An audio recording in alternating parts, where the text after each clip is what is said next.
So let's go into exercise, which is the most important from what I'm hearing to load correctly. A lot of my older population living in retirement homes are doing water aerobics, and they say, they feel good with their muscles and their joints. And let's talk about how important the loading and what type of exercise. If you look at triceps, is probably a very good example to someone who's doing a push-up versus someone who's sitting and just working the triceps on a machine and pushing. So there's no actual weight bearing that's going through. Both obviously working the triceps significantly. There's a torsion effect on the muscle and on the bone. What is the crucially important exercise with regards to bone density and improving bone density? Because from my understanding, and I did physiology many, many years ago, there needs to be weight bearing on the joints, which is crucially important. Yeah, and I would agree. And I would add to that, just for reasons of um, practicality, you want the exercise you are doing to be as functional as possible. If you're going to the gym and picking up a couple of dumbbells and just doing elbow flexion of with a dumbbell, all you're really doing is improving your ability to do elbow flexion with a dumbbell and maybe lift up your beer stein, something, you know, that's that is not what I would consider to be a functional movement, except I suppose it does assist with carrying, but that's more of a static movement. I think if you're going to spend time exercising, you may as well get the best bang for your buck and do functional movements. And in my opinion, the king of all exercises is the squat because it's the most functional of all. It's the thing that goes first, your ability to squat safely.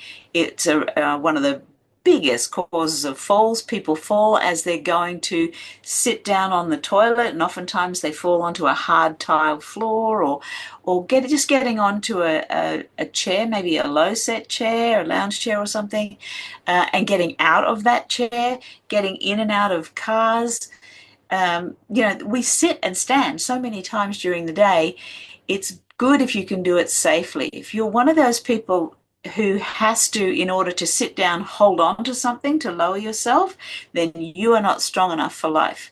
And if you are one of those people who needs to push themselves out of a chair by using the arms, you are not strong enough for life. You need to be able to have enough strength in your lower extremity to get up and down onto something without using your arms. So that's why I Now, say squats are, right. functional. They're the king exercise, and I think that's I give you that one for free. I can't.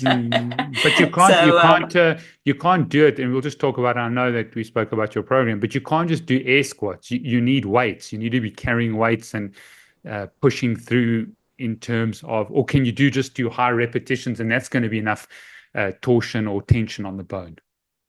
well, again, when you think about the range of people in the world, for example, my 92-year-old mother, who has skinny little legs and terrible sarcopenia, um, that is somebody who would absolutely benefit from doing 10 bodyweight squats morning and night.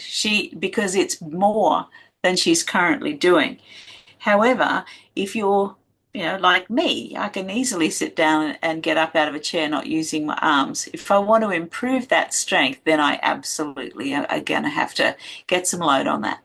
Okay. And I know this is probably, but the last little question I'm going to sort of push you is it something like a push up? Because we said squats, like it's just so much better for your density. Like we see a lot of radial fractures from the radius and ulnar fractures, and that because people fall or pisiform fractures. Doing something like a press up or push up, fundamentally important for loading of those areas.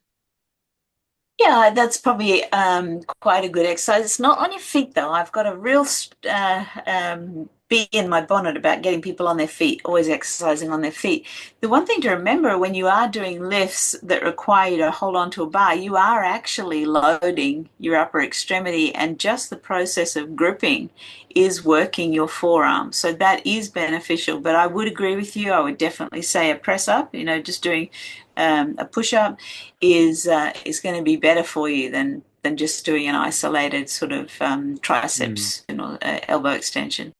around the shoulder, you've got so many muscles that have to Mm, hold the head of the humerus into the scapula. So by doing your press up, you're working them as well, and that, as you would know, there's just an epidemic of terrible shoulders, in the older age group. So that's mm. another way to help.